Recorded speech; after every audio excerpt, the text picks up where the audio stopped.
Hello, everybody, and welcome to the Aggieville Alleycats podcast. Where come rain, shine, or anything in between, we're here to deliver to you the Kansas State sporting news that you so love. I'm Ace Edwards, right alongside Connor Baltazar. And this is an emergency episode, as in it's published outside of our normal range, and I think it's worth its own episode because we did one for the climb and retirement. Now we are doing one for a leave for a completely different reason that this isn't coming out the day before it actually did come out is because both of us were busy when the news actually broke. But in a lot of ways, that actually gives us an opportunity to have a little more perspective on things, especially given that we kind of know where things are going now. But I've kind of danced around it. Yeah, Jerome Tang just got fired yesterday. It sounds like it was yesterday morning with the press conference from Gene Taylor being held at night. Fun fact of the day, I was watching a movie when it happened, and I jokingly sent, Connor can confirm this, I jokingly sent to the group chat, because there was all sorts of rumors before I went into the movie. I jokingly sent to a sports group chat I had, like, I sure am excited to go into Crime 101, completely turn my phone on Do Not Disturb, and then come out to a notification that Jerome Tang has been fired. That is exactly what happened, which is just funny. Yeah, and I can't confirm that. That's exactly what happened. I forgot that you had done that for a while because the ensuing couple of hours after the announcement really went by pretty quick. But yeah, I mean, it's not just a firing, it's a firing for cause. And I saw that reported initially. I was let's wait and see, but it got confirmed multiple times, which you don't really see that much in college athletics. Most people bite the bullet and pay the buyout or negotiate down just to make it clean. But the Tang and K-State relationship deteriorated to the point K-State was comfortable doing this. I guess broadly speaking, we should get out ahead of one talking point that's kind of rolling its way through the media, both nationally and even locally, which is a bit embarrassing, especially for some of the KC area people. But it should be pretty obvious, even without having confirmed further information, that this firing is not just because of Tang's comments at a press conference. That seemed like baseline. If we're going to continue on this path, you're going to have to accept that Gene Taylor got up there and said a thing that contributed, not the thing that contributed. Because for what it's worth, if it ends up being the case that that's the only reason for it, then we are screwed. We are done for. Yeah, it's definitely a totality of the circumstances kind of thing. And here, I would like to preface everything else that we say in this episode that, yes, both of us have been to law school. One of us has graduated. The other is about to graduate. We are not yet attorneys. We do not have a concrete legal opinion. Nothing that we say is legal advice, nor should be taken as such. This is for educational purposes only. Additionally, that is more factual than legal. We don't have all the information. No. We're going to be making a lot of logical inferences here to fill in blanks. So we don't have a situation where we're Stephen A. Smith talking about how this is a horrible move for us and this isn't enough evidence to fire for cause, obviously. So what is more likely? A university went through several levels of approval all the way up to the university president, university general counsel, and approved a for-cause firing with $18 million on the line in this collegiate athletics financial environment. Or there's just some more facts that we don't know about. Which of those is more likely? I have my answer. Granted, we're super biased, but I feel even beyond that, that's the obvious logical conclusion to come to. So operate from there and go on this journey with us. Yeah.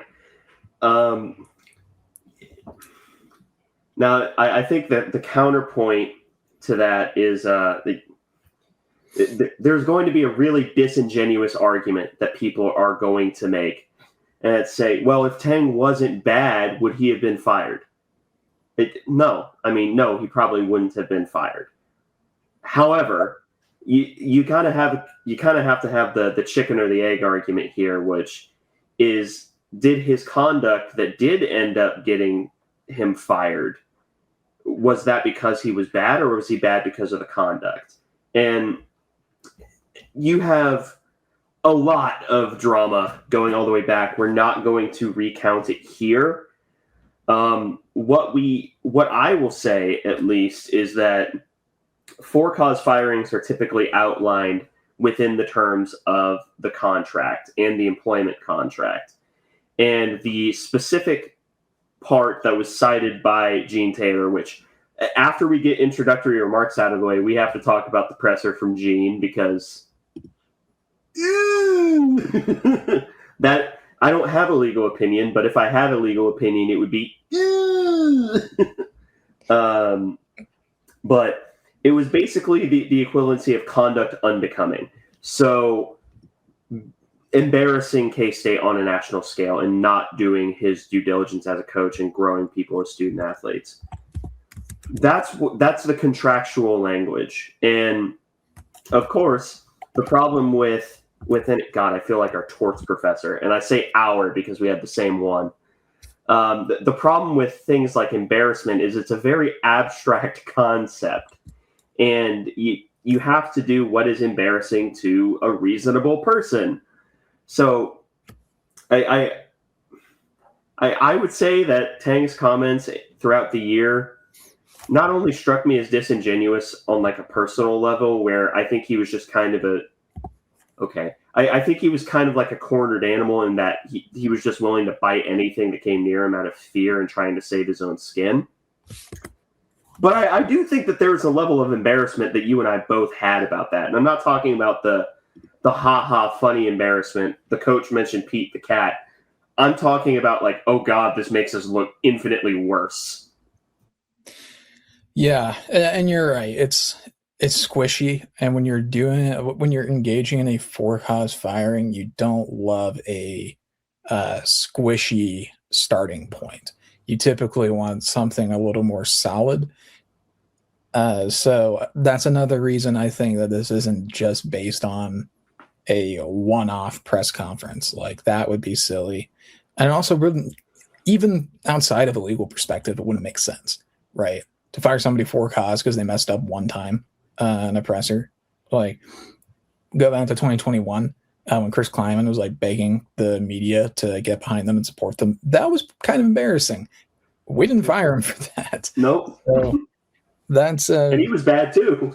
that was the point where he was probably closest to getting canned in his time at K-State, like right before that Texas Tech game. So, but yeah, I do agree that there's a level of embarrassment. I think it's obvious, especially because of the national media really kind of taking the ball and running with it in that specific instance. You can also go back to last year. We had a lot of pretty negative national coverage about just underachieving with our like pretty publicly huge NIL budget. But again, I don't think that's going to be like the prize horse here. That I think there's a pretty convincing argument on Jerome Tang's side that that's just part of it. Like, that's a risk that you take, like being in like the business of athletics, is losing and getting embarrassed. Like, especially when it comes to on the court results, like not much you can really do about that. Like, sometimes you just lose.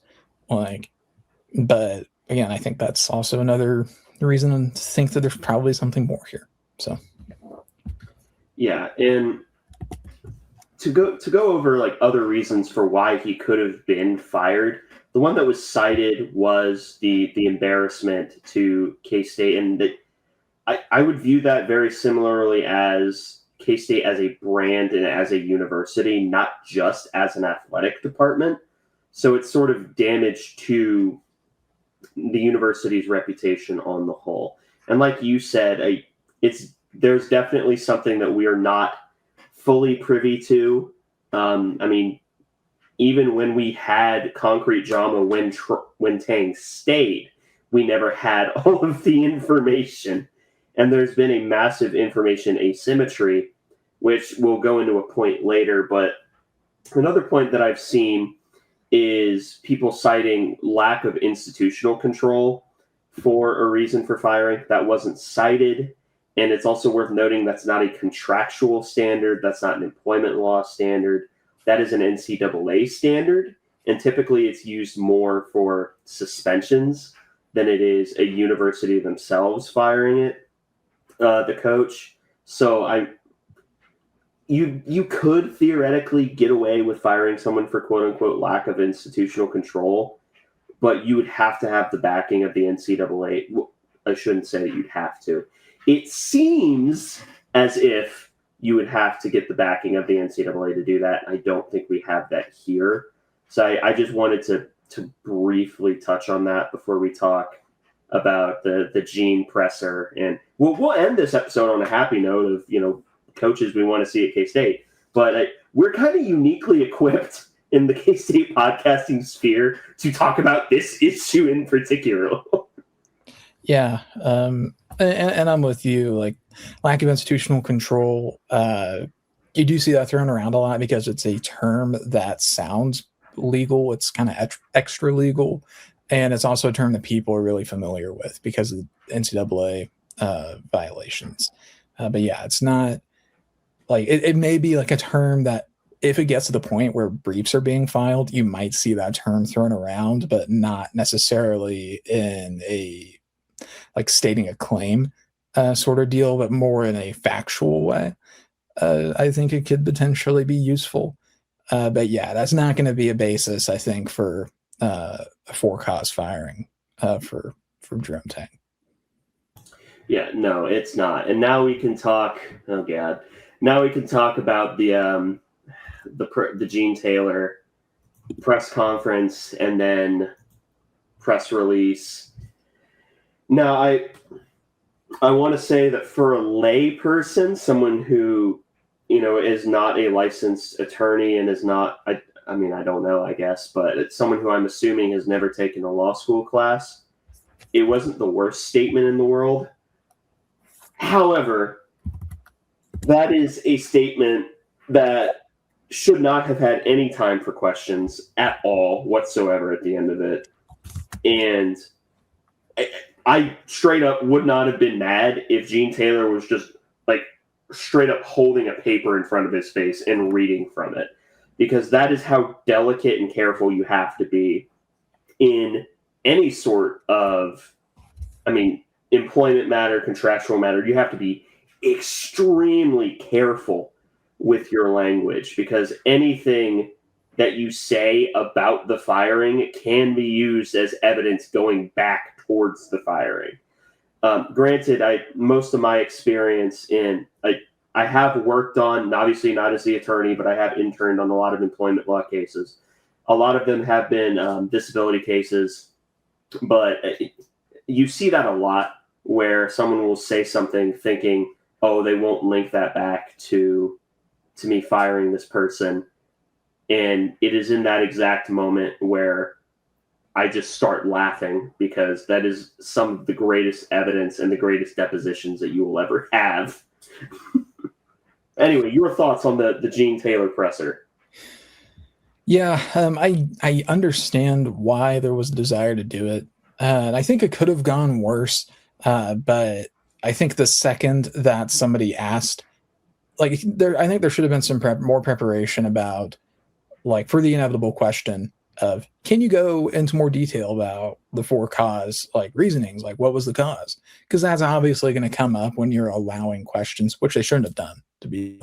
But but on that, there should have been a canned answer on that. Like Coach Tang violated the terms of his contract. We will reveal more information at a later date or something like that, or just say that you're not going to get specific on it. Like, you can even do that, or better yet, don't take any questions. Like that I think ultimately should have been the that's the point I'm going to hammer home here. Is I don't think he should have taken any questions to begin with. This is I don't think something that they should have been talking about, because nothing positive can really come from it, like from taking questions there. Really, even having the presser, it probably should have just come out as a press release, if anything. But I also understand, what we're seeing right now publicly from Coach Tang and from Gene Taylor is, in KC Athletics and the university as a whole, is these are the opening salvos of what's going to be an extended negotiation. They aren't expecting to hit home runs here. Like when Gene Taylor says we're firing for cause, like he's not expecting him to turn tail and like cry and be like, all right, you guys win.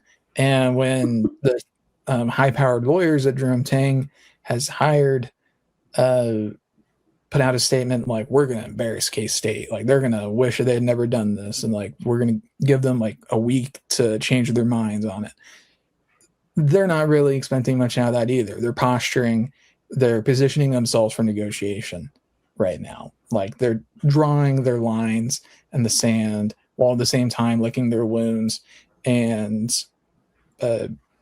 taking inventory, basically. Like K-State is rallying donors, making sure they have public, like their support privately, and Jerome Tang is trying to see if he can like get enough public support to get us to capitulate, which isn't going to happen, but you have to try it. Like, so that's what we're seeing right now is a lot of kind of automated features almost of the early stages of settling. You have to do that part of the dance, like to eventually get to the table. Yeah, at the beginning of every piece of litigation is two people that think they have their hands on the nuclear button. And whether or not they're willing to use that nuclear button, yeah, it turns out, I think the stat is only 2% of cases ever get to trial. So 98% of people most people immediately walk off the nuclear button. But I 100% agree with you. And it's kind of the boring answer, and especially in the age of social media where everyone's like, oh, and it's, how camps have already been drawn on both sides with national media taking Tang's side. And, we were talking beforehand, PTI. Yeah, PTI, Wilbon, and Kornheiser, they were some of the few in kind of the national media level have actually taken K-State's side on this. But most of the college basketball analysts, obviously, they're former coaches, so they're going to be like, yeah, we were crappy coaches that got fired too. We want our other crappy coach that got fired to get his money, like Fran Fraschillas and Seth Greenbergs of the world.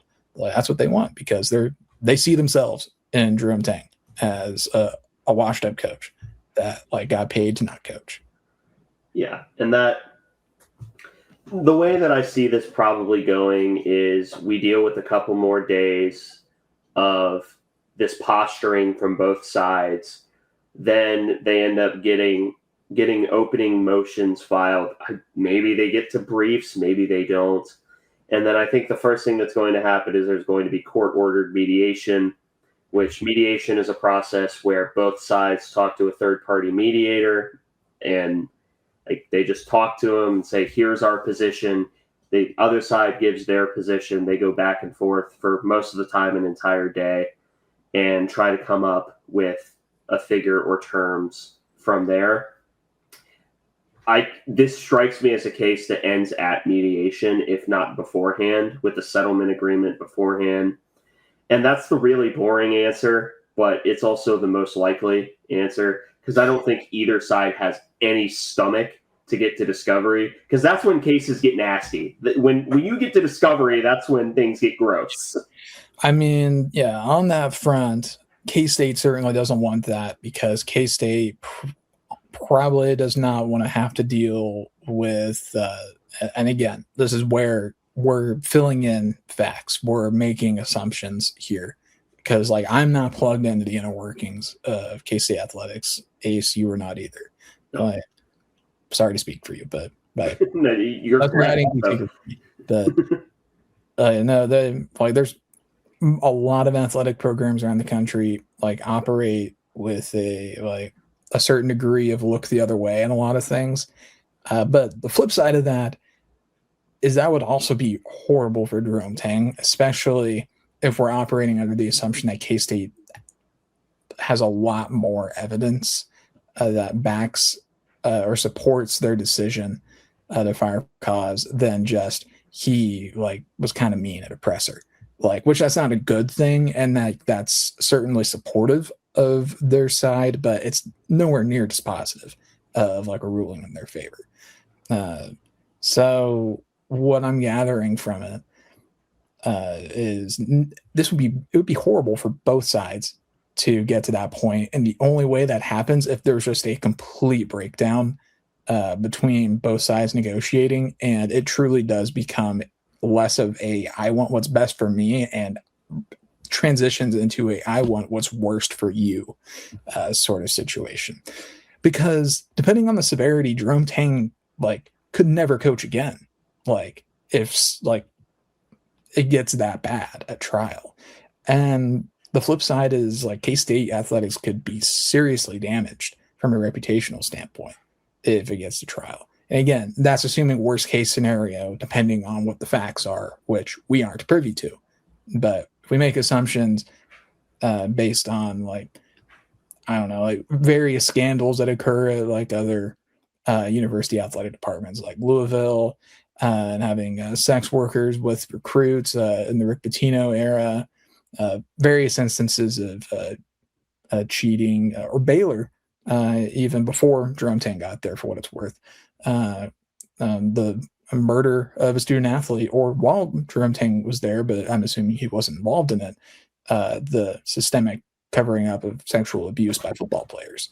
Like, there could be some stuff that seriously damages K-State here, but also, given Jerome Tang's status as the head coach, ultimately the buck stops with him on anything related to the men's basketball program. And there's already some stuff in public that's really bad for him. The Mark Vital deal, that's very recent, and kind of gets back to what we talked about earlier about like kind of the NCAA term for violations, lack of institutional control as a like tagline that they use. Again, that's not something that's kind of a legal basis, but maybe factual one. Yeah, and there's another reason why no one wants this to go to discovery, and that's because whenever you get into for-cause hirings, a lot of what you're going to be talking about is character. And once it gets admitted into evidence, it becomes a matter of public record. Now, you could have discovered, like, there are things that can be in discovery that aren't admitted into evidence. It's not a perfect Venn diagram. Those are governed by the rules of evidence, which, God. We really don't have to talk about the rules of evidence right now.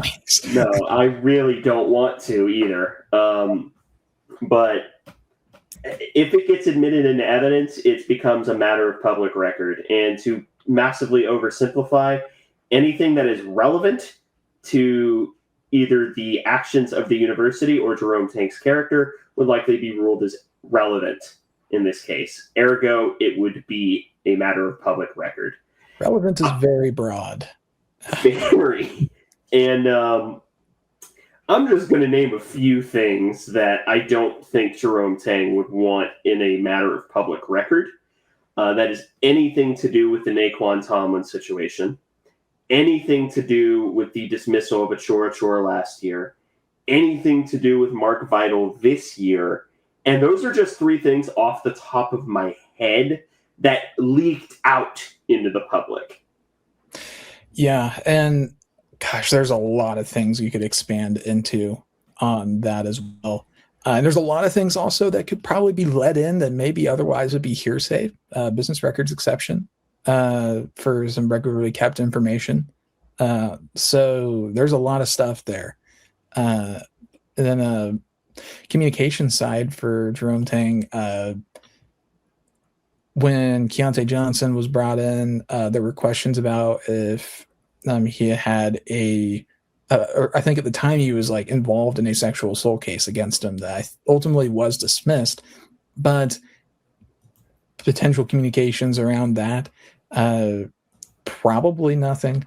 But depending on their stance on that, could possibly like shed like bad character. Like there's a possibility there. Trying to think about other stuff. Doug McDaniel, a lot of drama. Just Doug McDaniel. There was some drama surrounding him. I think in the offseason, he and Jerome Tang butted heads a lot. That could potentially be an issue as well. It's another thing to keep an eye on. And then any interactions with law enforcement. I think at one point he got a ticket for speeding at like midnight or something like that, which obviously isn't that big of a deal, but like you never know what was like said in an interaction, or maybe wasn't logged or something like that. Like, you see, this is every stone would be turned over in these sorts of situations. PIs would be hired to dig into everybody's background because, I mean, a lot of money is on the line with a case like this, which again, as they said earlier, brings it back to this probably ends mediation before discovery, because nobody wants their skeletons discovered. No. And people seem to think that because it's scary legal world, the most times if a university thinks it can get away with it, they're going to go with for cause. The problem is most of the times they can't. They just cannot get away with it. I mean, and obviously the coach is going to fart it. He's going to fight it. I mean, Art Briles fought his for cause termination case. Of course it's going to happen. Duh. But like it makes total sense for Jerome Tang to fight it. Like, I've seen some people kind of get a little sanctimonious about it. Like, this isn't very Christian of them. And it's like, I'm not a super religious person, but like, it's $18 million, man. I'll keep it a buck. That would matter to me. Even if it, I don't know. Even if like he may end up not being justified and feeling like he was wronged on this, like even if he knew K-State was totally right, I would fight for it still. Yeah, absolutely. Because you never know. You just glean a couple million out of settlement negotiation just to get it to go away. Like that's the situation that we're looking at here. Yeah, I'm going to stick with the boring answer of this goes away in mediation, and we kind of forget that it ever happened, and it becomes, I don't know, maybe like a K-State trivia question in a couple of years.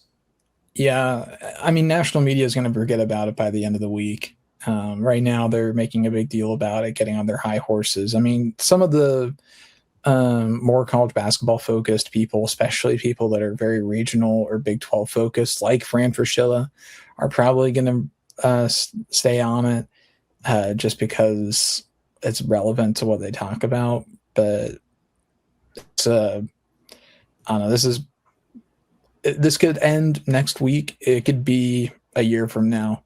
It's really hard to tell. I'd imagine both sides want it wrapped up quickly because Jerome Tang probably still wants to continue to work in this environment because, you know, despite everything, and you can say what you want about him, like I'm sure there's plenty to say about him. Like I do think he likes what he does. Like I think he's not good at it, but he likes it. Yeah, exactly. Like he'll end up back at Baylor, but like even Baylor probably has a line for certain things like out in public about their assistant coaches. They didn't used to have a line, but they probably do now after a long time. Yeah. So Baylor may be the perfect place for Jerome Tang after all. Yeah, I mean, getting back with Scott Drew. But before we move on to the back part of the episode where we talk about potential head coaching candidates, there's another incentive. If this entirely depends on how dirty K-State's attorneys are willing to play. But there's Mark Vital might not be the only person that they would bring up, and they would try to introduce everyone that has ever been on the coaching staff as a matter of discovery. So it's not only Tang's dirty laundry that would get aired out, it would be everyone's. Now, do I sanction this behavior? No. I think it is a wholly unnecessary escalation that is likely to get in the way of anything that would resemble a settlement. However, if you have to play dirty, yeah, that is a tool that you keep in the toolbox until you need it, as a lot of things are going to be in this negotiation. Basically, I guess the way to look at it is prior to trial, the more information that leaks out that looks really bad for either side, the worse the settlement is going and the more bad blood that is brewing. Because with everything that comes out, it's going to be a play to like get the other side to say uncle. Like, so if it comes out, it's like, oh, Tang laundered $50 million for the Russian mob or something. Like, then that's going to be us saying, hey, like 3 million sounds really good to you, right? And he'll probably be like, yeah, you're probably right. And if it like comes out that like Gene Taylor like intentionally was discriminating against women or something, like in the case of the athletic department, like then that's the flip side of it. Like Jerome Tang's going to come back and say like, hey, I think I really want $15 million, and probably say okay, and vice versa. I think it would go back and forth, but that's a sort of like mutually assured destruction deal. And it also depends on how much information both sides have. And also some of it will probably depend on Coach Tang's reputation, because he has a lot of loyalists. But I think there's a lot of people that don't really like him that much across the coaching sphere. He's a love him or hate him type of character, which can play really well for you in certain cases, but I don't know. It's just another factor to think about. Like, I don't know. It's a weird one. This is uncharted territory for us because we've mostly had a clean ship in my lifetime, at least in like the time that I've like been able to be aware of it, other than like Bill Snyder putting his foot in his mouth and saying we kicked a guy off the team for failing a drug test, and everyone said, Bill, it's like 2016, you can't say that anymore. And he was like, oh, my fault. I mean, he was like 75. He didn't know any better. he was trying his best. That's what counts. Yeah. Before we get into the names that have, first off, we have no insider information on the head coaching names either. But I would treat anything that comes out in regards to this situation, whether it benefits K-State, whether it hurts K-State, or benefits or hurts Tang, treat it with perhaps the healthiest amount of skepticism that you can afford. Given what Connor said, everything is a negotiation tactic now. Yeah. And I guess connecting these 2 points on whether you're going to see a lot of opposing fans, I think, and some people say that this sort of thing hanging in the background might send coaches the other way.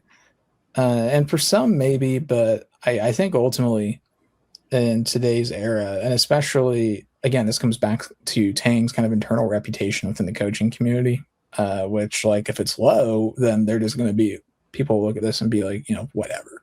But it's something that a lot of programs deal with, firing somebody, and they still make hires because every coach that's like going to be looking for the job is thinking to themselves like whatever it is he did, I'm not going to do that. Like if he got fired for a reason, I'm like, why would I ever do that? I'm not going to do anything. Either that or it's going to be I'm smart enough not to get caught, or it's going to be I'm going to win enough games that they won't care. Like it's going to be like a combination of those things. Like it was like only 10 years ago that KU tried and failed to fire David Beatty for cause, and they hired, I think, Les Miles that cycle, and which we obviously know how that went, but like he was still a big name like when that hire was made. So it obviously didn't hurt them then, and that's pre-NIL. And K-State obviously has a lot of NIL backing in basketball, and I think the appetite would be there for an exciting new coach. So I'm not super worried about it. It's a possibility to keep an eye on if things get bad on the athletic department side of this, but that's a we'll cross this bridge when we come to it sort of aspect. Yeah, and if we're on the list of hiring coaches that care about a buyout, I'm not sure we want them here anyway. I think that's a part of your point that you were trying to make. If they're worried about how we're handling a buyout, that's kind of a massive red flag on their part. You are correct in that. That is, I didn't verbalize that as well as I wanted to, but you're absolutely right. That's another part of it. It's like if when we hire a coach, like they're turned off from the job because they're like, well, when I get fired, they're going to really fight me over it. That probably isn't a coach that we're going to want. I can understand though the counterpoint to it, which is a coach wants to know that they'll be treated with respect and whatnot. But the counterpoint is that this for-cause firing is not something that's particularly common at K-State or in collegiate athletics. And again, it comes back to my prior point about it's probably for a reason, and it's probably for a lot more than a press conference. Yeah, unless someone has made perhaps the greatest error in like K-State's history as a legal institution, there's more. Well, then if that's the case, then we'd get another for-cause firing, and it would be Gene Taylor this time, and it would actually be even stronger of a case. It's like, yes, we are firing you for cause for leading us to financial ruin. So, yes. So in terms of names that have come up in the K-State coaching search, obviously the search started like 2 days ago as of this releasing. So one day from when we're recording this. So we don't exactly know anything, but there are names that people in the industry have sort of linked to K-State, and there are others that I think just kind of make sense. I would say that the big three, I guess, say that there's four. The pie in the sky dream is Josh Schertz, who's leading at St. Louis right now. Yeah, that's probably not happening. He's going to get a dump truck of money unloaded onto his front lawn. And while I think K-State in some cases could match that, I don't think they should, and I don't think there would be an appetite to, especially when that would sort of eat in NIL resources that donors have been so willing to give. yeah, I'm kind of with you. I'd really like Schertz, obviously. He had a ton of success at the Division II level, was very good at Indiana State, and has now been very good at St. Louis. So that's 3 consecutive stops that he has been a very quality coach at. And so he has the track record. And as things typically go, after you fire a coach, you're typically looking for the exact opposite of the guy that you fired. We look at Bruce Weber and the difference between him and Tang. Like we went for an energetic, upbeat coach that had a recruiting pedigree that would kind of get fans interested again and kind of rally the troops in that sense. There's a reason for that. It's because we fired Bruce, and the knee-jerk reaction is always like, well, the previous thing didn't work, so let's do the other thing. Like we're going to see the same thing here, probably to a certain degree. At the very least, we're not going to immediately go for a long-time assistant, which at the time we did it because Tommy Lloyd was having success at Arizona, and he was a long-time Gonzaga assistant.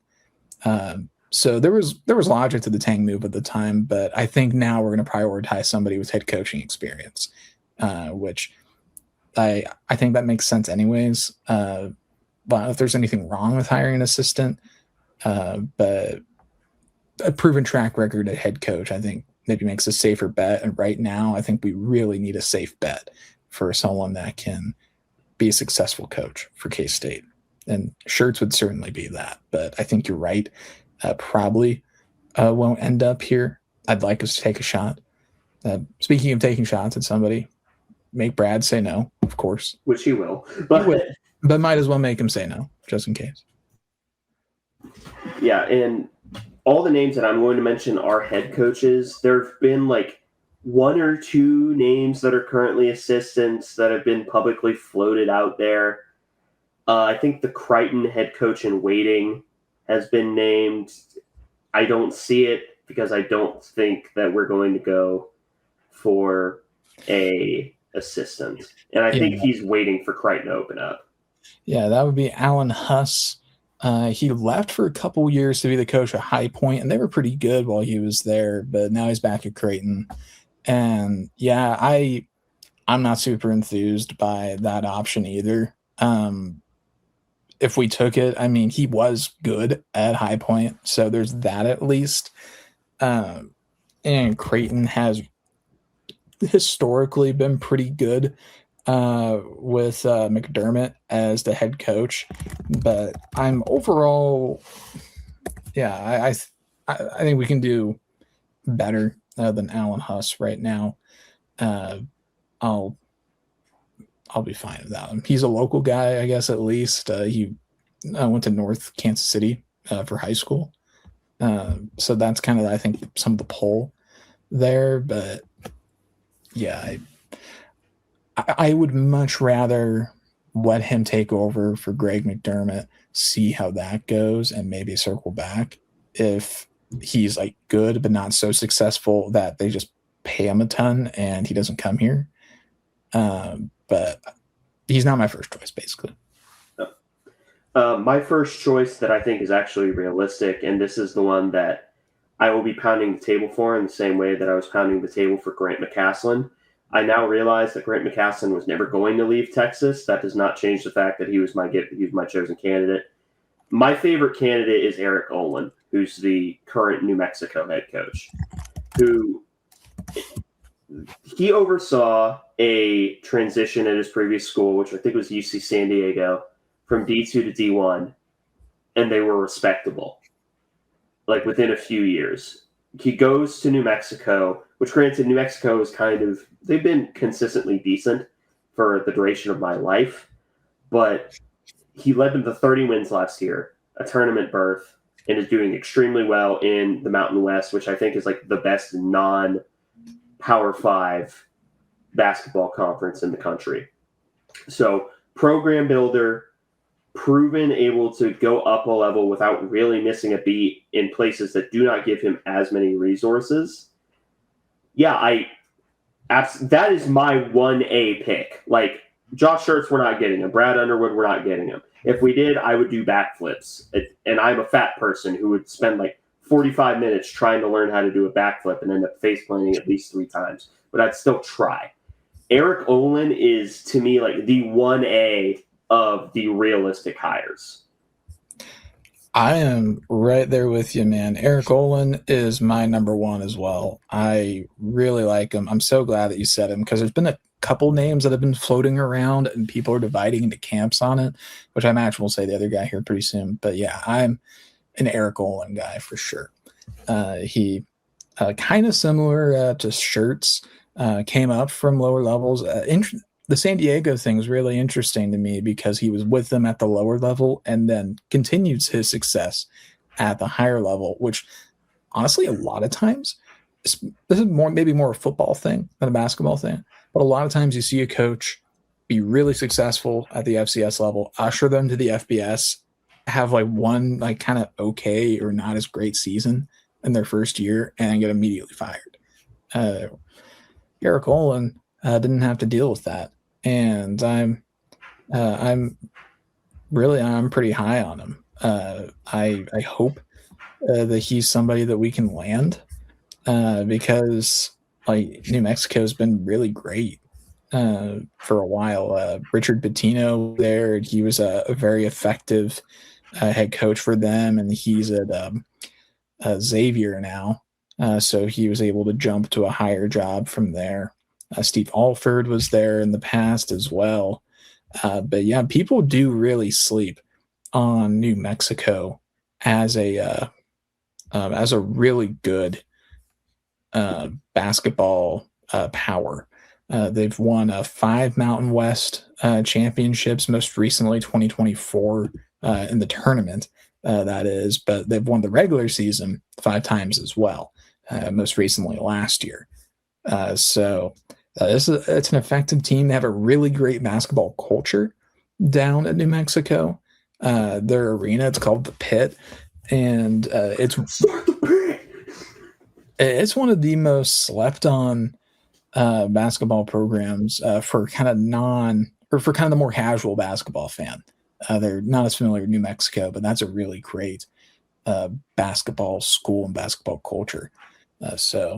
Eric Olin having success there in his first season, it's impressive to me. Yeah, absolutely. And I think the other name that will end up getting looped in with Eric Olin, and someone who I think for me is comfortably 2, but I could see an argument for being like 1B, and that's Jared Calhoun at Utah State. If you think about, you brought up the point of New Mexico being a slept-on basketball culture. If anyone is going to think of a Mountain West power or a really good Mountain West basketball squad, most of the time they're going to think of Utah State. And that's Utah State has been a cradle for a lot of really good coaches, and Calhoun is going to be one of them. Very similar in a way that he came up from D2. He didn't oversee a transition from D2, but was really good there at the national title level. Then went to Youngstown State, is really, really good at Utah State right now. The only thing that gives me pause is that Eric Olin kind of brought New Mexico up another level from where they were. And Utah State is just consistently great. So to me, it's kind of like anyone who's coaching Murray State. You know how Murray State had like 4 consecutive great head coaches or something ridiculous like that? How it kind of became an argument against them where they were just sustaining success from previous groups. That's not to say that I think Calhoun is a bad coach. In fact, I'd be very happy if he coached at K-State. I'd be happy if he was the next one. But that's the reason I have the difference between him and Olin being so wide. Yeah, I'm kind of there with you. I think that there's room for a lighter version of the same argument for New Mexico with Richard Pitino jumping up from there and Steve Alford jumping up from there, albeit he didn't last at UCLA, but that was still a highly thought of candidate. But there's still been ups and downs for that New Mexico program. But yeah, Utah State's been really good for quite a while now, and it's something worth considering with Jerry Calhoun and how his success will translate. Now, granted, the last 4 seasons have been excellent for him, and he really did build Youngstown State up from almost nothing. They were just bad. I went 8-24 his first year, but he had them regular season conference champions by Jerome Tang's first season.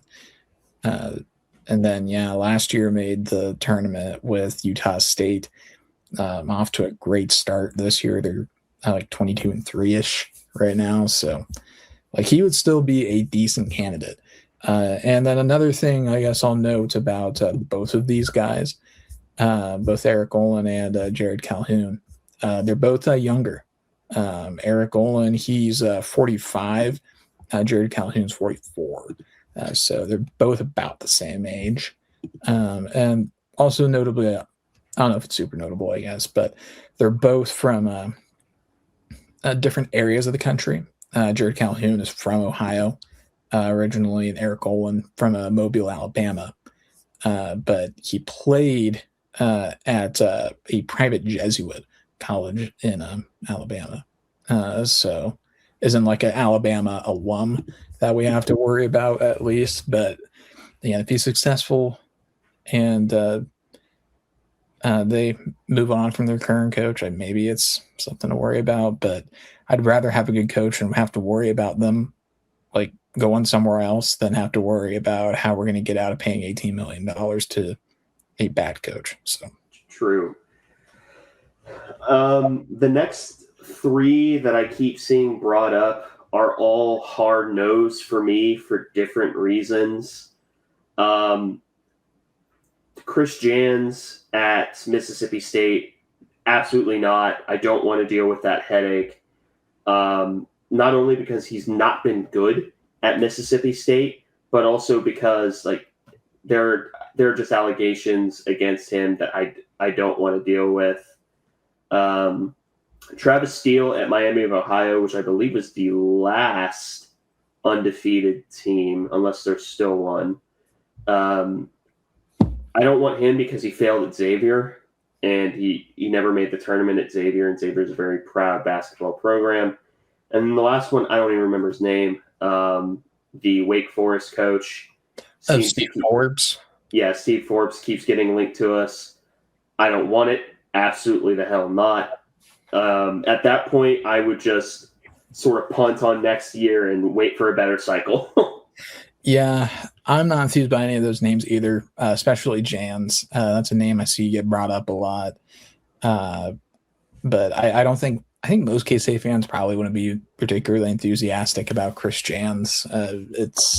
He was a name I think that was kind of brought up as like a backup candidate last hiring cycle. But yeah, he like the main draw, I guess, with him is that he was at Wichita State for quite a while Greg Marshall was there, which let's talk about another guy that I have no interest in is Greg Psycho Terror. He makes Ron Prince look like a Barbie doll. Like It makes him look normal, though. Yeah. Ron Prince is afraid of Greg Marshall. But yeah, I'm not really in on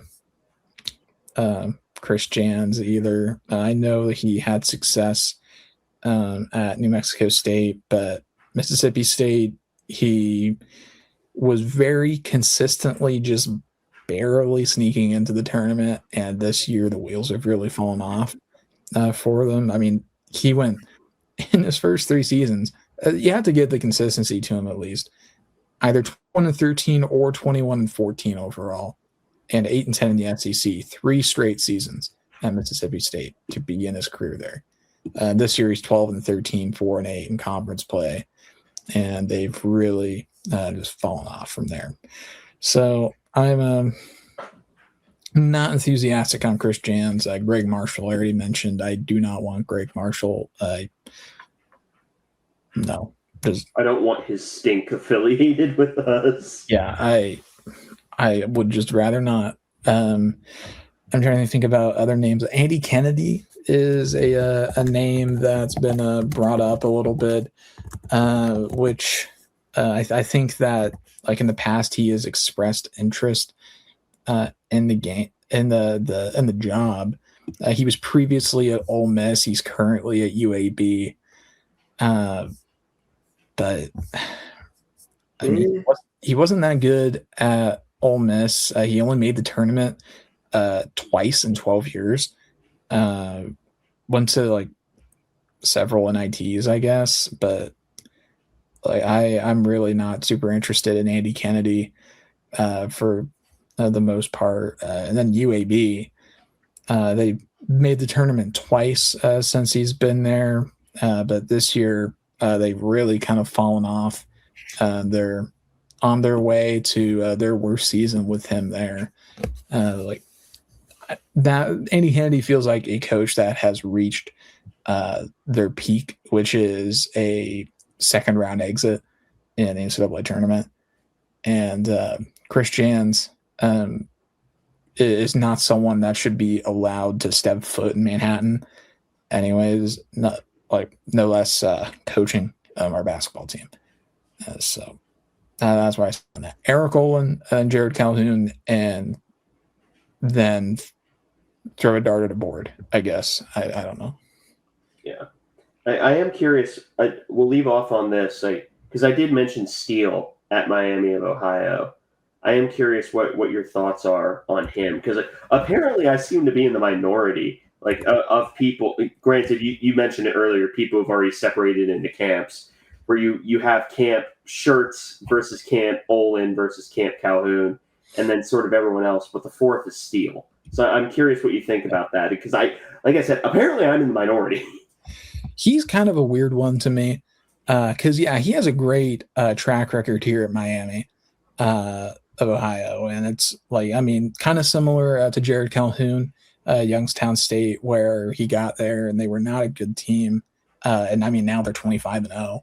And even in the MAC, that speaks volumes. And the MAC, for what it's worth, is not a good basketball conference. That is a bad basketball conference, even though we lost to Bowling Green this year. That does not mean that we suck too. That's what I'm saying. It's not that impressive.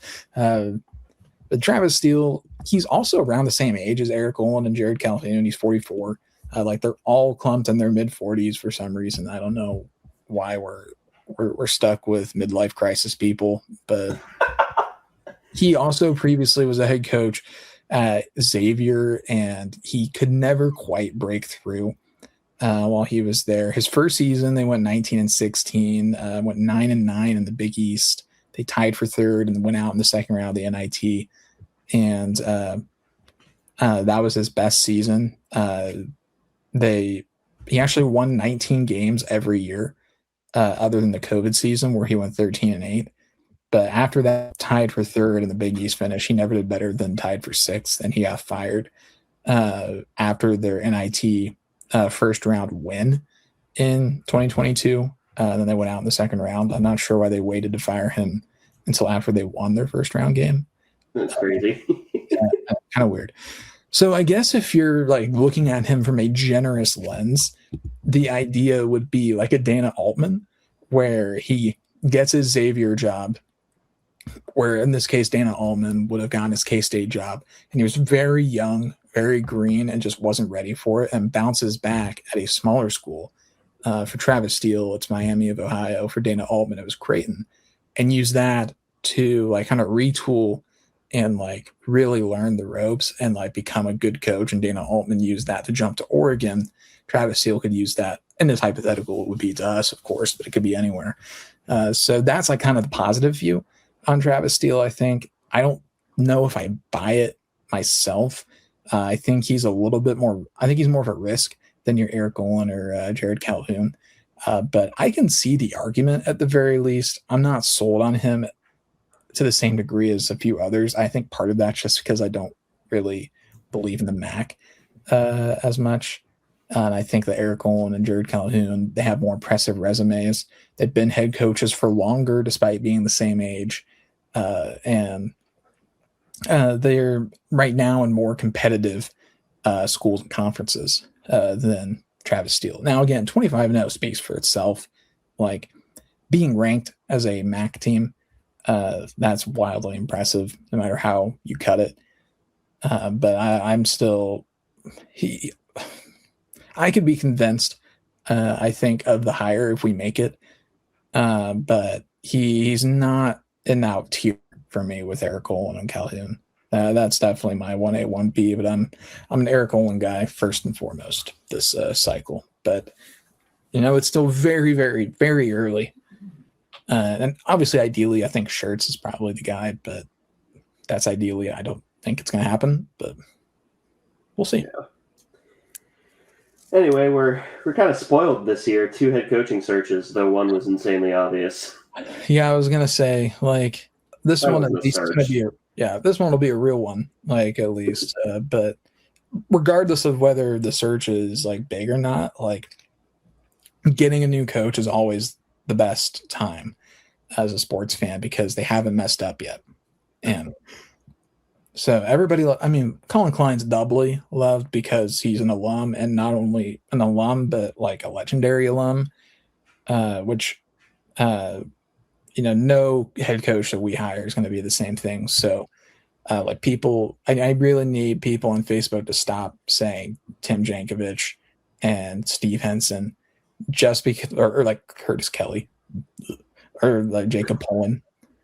Like, it's Shane Southwell. like Shane Southwell, like all great guys, I'm assuming, but let's shoot a little higher than Steve Henson, Tim Jankovich, Shane Southwell, Jacob Pullen, who has no coaching experience. He just was a good basketball player that played here. Like, so I don't know, that was kind of I've lost my train of thought. I just got so annoyed by Facebook people. Sorry. You're all right. That's pretty much it. So do you have any closing notes before we sign off? I guess I'll be happy, but also a little annoyed if like all this gets settled like tomorrow, because then like we can't milk it for content anymore. But I appreciate your transparency. like I mean, it'll be good for us probably, but it's like it'd be kind of annoying. It's like we just spent all this time on this episode.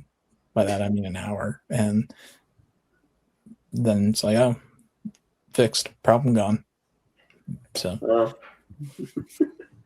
I agree, but thank you all for listening to this episode of the Aggieville Alleycats podcast. If you want to follow or contact the show, you can follow us just about anywhere at Aggieville Alleycats, and if you want to email us, we're aggievillealleycats@gmail.com. If you want to follow us on a more personal note, I am at ACEdward00. I am at Conbouncor, capital C, capital B.